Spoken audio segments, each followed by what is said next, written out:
普天同慶聖誕節2025年，聖誕節又嚟啦！呢個係普天同慶嘅日子裏面，點解我哋要咁高興啊？就係因為喺呢個日子裏邊，神嘅愛就充充足足咁樣彰顯咗出嚟啦。我哋呢啲有罪嘅人得到一個嬰孩作為證據，就係主耶穌基督願意嚟到呢個世界上邊，為我哋捨棄生命，救贖我哋由沉淪中得到永生嘅希望。所以我哋就要快樂咁樣慶祝呢個日子啦。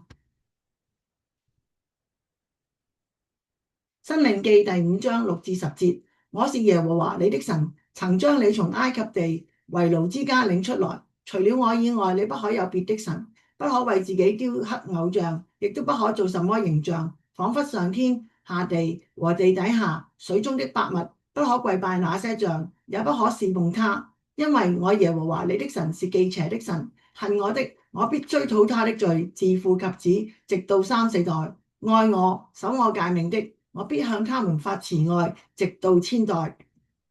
神的公義與恩慈在基督教信仰中係能夠並存嘅。公義係指上帝嘅公平、公正同埋聖潔，而恩慈就體現咗佢嘅憐憫同埋愛。呢兩種屬性並唔係互相排斥，而係同時存在。上帝嘅公義體現咗佢照着人嘅行為報應，而佢嘅恩慈則通過拯救同埋永生嚟展現。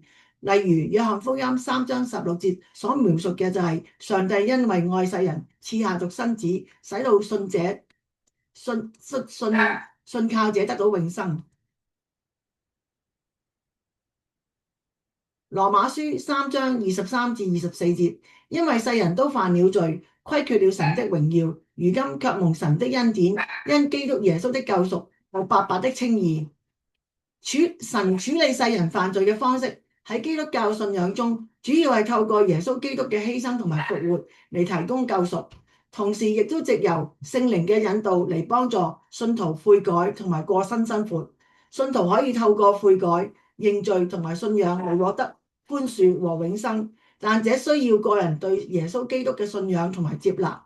因信稱義，人透過相信耶穌基督並信其犧牲同埋復活，就可以獲得神嘅赦免同埋救贖，得以與神和好。呢啲亦都係好多基督教嘅教義嘅核心。聖靈嘅內住，聖靈會喺信徒心中引導佢哋悔改，並幫助佢哋戰勝罪惡，過一個討神喜悅嘅生活。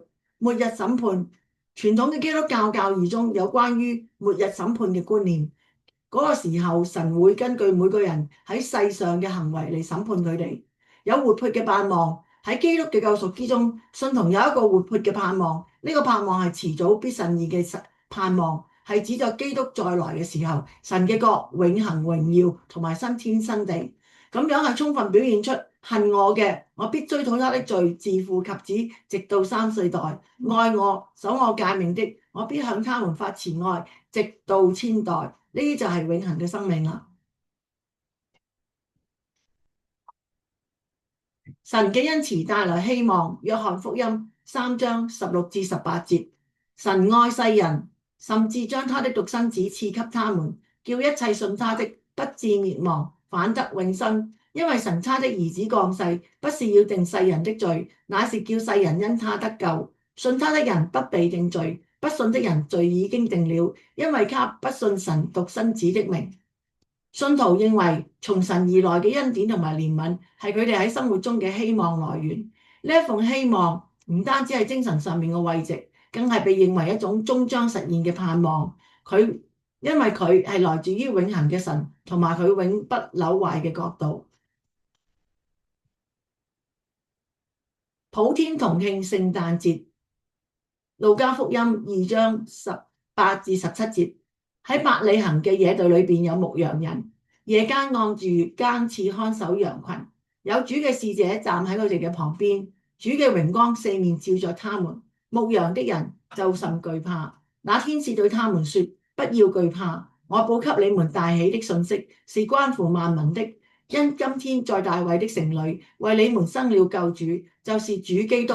你們要看見一個嬰孩包着布臥在馬槽裏，那就是記號了。忽然有一大隊天兵同那天使讚美神說：在至高之處榮耀歸與神，在地上平安歸於他所喜悅的人。眾天使離開他們，升天去了。牧羊的人彼此說：哎呀，我哋去伯利恆睇下，睇下嗰度嘅所成就嘅事，就係主所指示我哋嘅啦。佢哋急忙咁就去咗啦，就揾到瑪利亞同埋約瑟，正有嗰個 BB 瞓喺馬槽裏邊。既然睇到，就將天使論者呢個講論呢個孩子嘅話傳開咗啦。神嘅平安頻道，神嘅平安頻道起源於新冠病毒封城嘅開始。我唔需要上班，唔需要上課，不可以用人傳人嘅方式傳福音，非常之得閒。於是我就祈禱問神，我可以為佢做啲咩事呢？佢就指引我喺網絡系統傳福音俾網上那些仍未認識神嘅迷途羔羊。而家已經成立咗6年啦，全部都係義務工作。如果你得到聖靈嘅感動，可以電匯你嘅奉獻喺呢個頻道，支持網上愛萬民傳福音嘅事工。電郵地址係 thegodspeechchannel@gmail.com， 負責人係 Janet Yu， 事工傳道人。